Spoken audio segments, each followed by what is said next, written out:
अस्सलाम वालेकुम प्यारे दोस्तों, जो लोग बेकसूर होते हैं, कभी गुनाह नहीं करते, अगर उनकी ज़िंदगी में कोई परेशानी आती है तो उसे आजमाइश कहा जाता है और वह आजमाइश उनके भले के लिए ही की जाती है, जिसके बाद उनकी ज़िंदगी बहुत खूबसूरत मोड़ ले लेती है। लेकिन जो लोग गुनहगार होते हैं, अल्लाह के दिखाए हुए राह पर नहीं चलते, धोखाबाजी करते हैं, ऐसे लोगों को अल्लाह अजाब देते हैं। उन्हें मौका देते हैं कि अभी वक्त है, सुधर जाओ, वरना इससे भी बुरा अजाब तुम्हें मिल सकता है। दोस्तों, आज आपको एक ऐसा वाक्य बताने वाली हूँ जिसमें एक मुसलमान लड़की तालाब में नहा रही होती है। ऐसे वक्त में एक डाकू की नज़र उस मुसलमान लड़की के ऊपर पड़ती है। तो ऐसे वक्त में कौन सा अजीबोगरीब वाक्य देखने को मिला जिसको सुनने के बाद यकीनन आपके रोंगटे भी खड़े हो जाएंगे और आप हैरान हो जाओगे कि यह कैसे हो सकता है। इस वाक्य को सुनने के लिए वीडियो को आखिर तक जरूर देखिए। आप सभी को बता दूं कि बताया जाता है कि किसी गांव के अंदर एक लड़की तालाब में नहा रही थी जो कि मुसलमान थी। वो लड़की बहुत ज़्यादा खूबसूरत थी और उसी गांव के करीब एक डाकू रहा करता था जो गरीब लोगों का माल लूटा करता था। और अगर गांव के अंदर कोई खूबसूरत लड़की उसको नजर आती तो उस लड़की को उठा लिया करता। अक्सर गांव के जो लोग होते वो अपनी बेटियों को घर के अंदर छुपा कर रखते थे, लेकिन यह जो लड़की थी ये किसी से डरा नहीं करती थी, यानी अल्लाह तबारक व ताला की जात पर मुकम्मल यकीन था।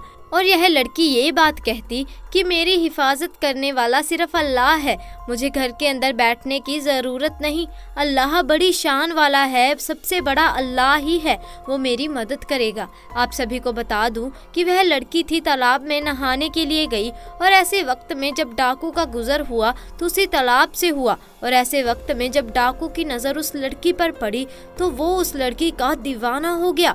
उस जैसी लड़की को आज तक डाकू ने देखा नहीं था और लड़की इतनी खूबसूरत थी कि डाकू के दिल में मोहब्बत जाग उठी और अब डाकू किसी भी हालत में लड़की को पाना चाहता था।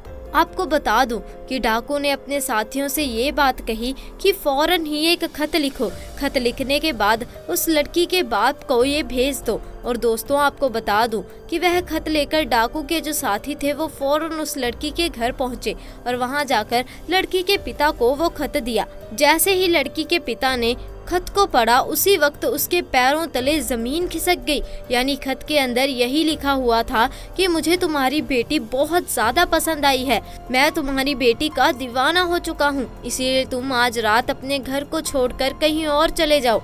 मैं आज रात तुम्हारे घर आऊँगा और तुम्हारी बेटी के साथ रात गुजारूंगा, यानी तुम्हारी बेटी के साथ गुनाह करूंगा। और साथ में यह भी लिखा था कि अगर तुम घर छोड़कर नहीं गए तो ऐसे वक्त में तुम्हारे खानदान वालों का कत्ल कर दूंगा। प्यारे दोस्तों, बाप ने जब ऐसी बात सुनी तो उसकी आंखों में आंसू आ गए और वह सोचने लगा कि अब मैं करूं तो क्या करूं।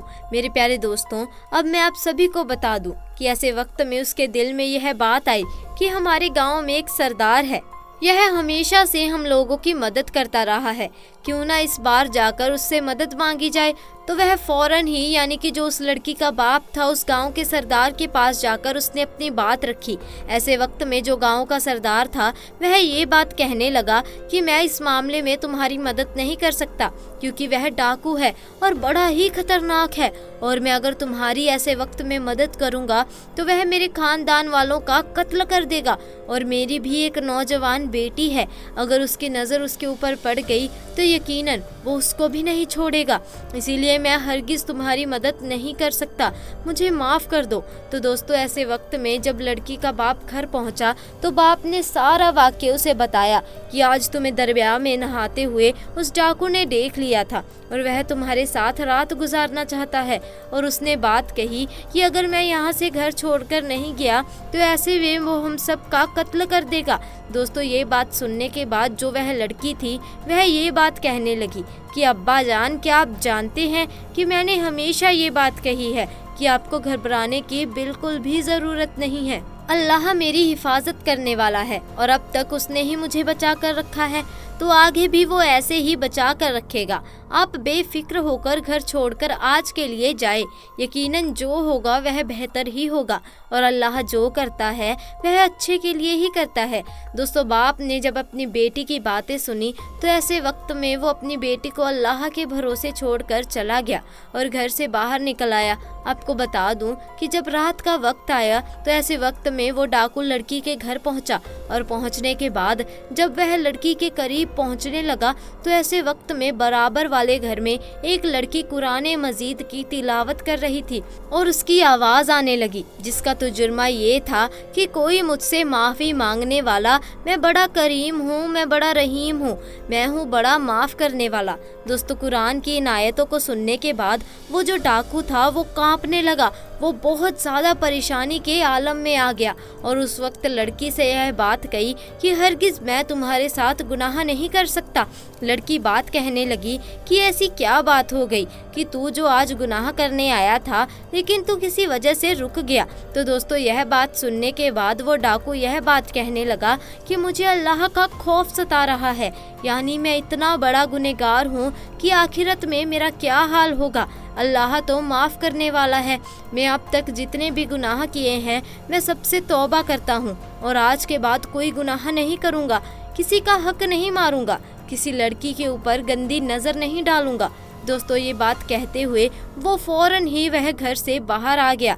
डाकुओं के साथियों ने जब उसे ऐसी हालत में देखा तो वह हैरान हुए और ये बात कहने लगे कि आपको किस चीज़ का खौफ सता रहा है, आपसे दुनिया डरती है और आप किस तरह डर रहे हैं। तो उस वक्त वो डाकू कहने लगा कि मुझे किसी का खौफ नहीं सिवाय अल्लाह तबारक व ताला के, जो बादशाहों का भी बादशाह है। मैं आज सच्चे दिल से तौबा कर लेता हूँ क्योंकि मुझे मालूम हो चुका है कि अल्लाह बड़ा माफ़ करने वाला है, बड़े बड़े गुनाहों को माफ़ कर देता है। इसीलिए मैंने सच्ची तौबा कर ली है और आज के बाद मैं कभी भी किसी भी लड़की की तरफ गंदी नज़र नहीं डालूंगा और आज के बाद कभी किसी गरीब का हक नहीं मारूंगा। दोस्तों, इतना सोचने के बाद उसके दिल में ख्याल आने लगा कि अल्लाह तबारक व ताला मुझे क्यों माफ़ करेगा। मैं तो गरीबों का हक लूटता हूँ, तमाम जितने लोगों का मैंने हक लूटा है उन सब का सामान वापस कर देना चाहिए। और ये बात सोचते ही सबसे पहले उसके दिल में एक यहूदी तिजारती का ख्याल आया। यहूदी तिजारती ने डाकू को देखा तो यह कहने लगा कि अब क्यों आए हो, सब कुछ तो तुम लूट चुके हो और अब क्या मुझे भी लूट कर ले जाओगे। तो उस वक्त डाकू कहने लगा, हरगिज़ नहीं, अब मैं तुम्हें लूटने के लिए नहीं आया हूँ, बल्कि मैं जो तुम्हारा सामान लूट कर ले गया था वह तमाम सामान वापस लौटाने के लिए आया हूँ। मैंने सच्चे दिल से तौबा कर ली है क्योंकि अल्लाह तबारक व ताला बड़ा करीम है, बड़ा रहीम है, वो सब कुछ माफ़ करने वाला है। मैंने जो गुनाह किया है मैं उस पर शर्मिंदा हूँ, इसीलिए तमाम सामान लौटाने आया हूँ। दोस्तों, जो ये यहूदी था वो फौरन ही ये बात कहने लगा, मैं तुम्हें तभी माफ़ करूँगा जिस वक्त तुम मेरा सामान लेकर आओगे। तो डाकू कहने लगा, हाँ हाँ, मुझे बताओ कि वह कौन सी बात है जिससे तुम मुझे माफ़ कर सकते हो। दोस्तों, उसके बाद उस यहूदी ने यह बात कही कि सामने जो टोकरी रखी हुई है उसके अंदर जो सोने की अशरफियाँ रखी हुई हैं वो अशरफियाँ लेकर आ जाओ। तो दोस्तों, आपको बता दूं कि वो जो डाकू था वो फौरन ही उन टोकरी के पास आया और उस टोकरी के पास जाकर वो सोने की जो अशरफियाँ थी उसको लेकर आ गया। और दोस्तों, जैसे ही उस यहूदी ने सोने की अशरफियों को देखा तो यह बात कहने लगा कि मैं भी कलमा पढ़कर मुसलमान होना चाहता हूँ। ये बात सुनने के बाद डाकू जो था वह बड़ा ही हैरान हुआ कि भला ऐसी क्या बात हो गई कि तुम तो यहूदी हो और तुम मुसलमान होना चाहते हो, ऐसी क्या बात हो गई, मुझे भी बताओ।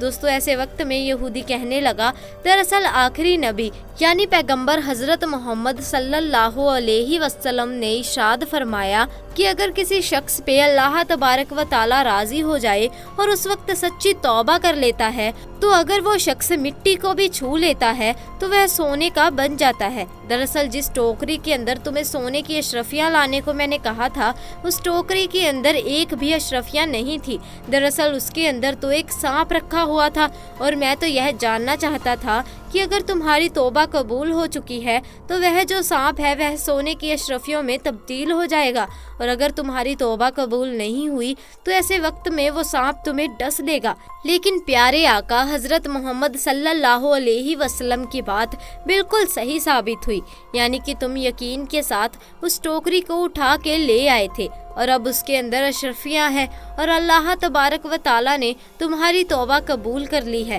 और अल्लाह नहीं चाहता था कि किसी भी चीज़ से तुम्हें परेशानी हो कि वह सांप तुम्हें डस ले।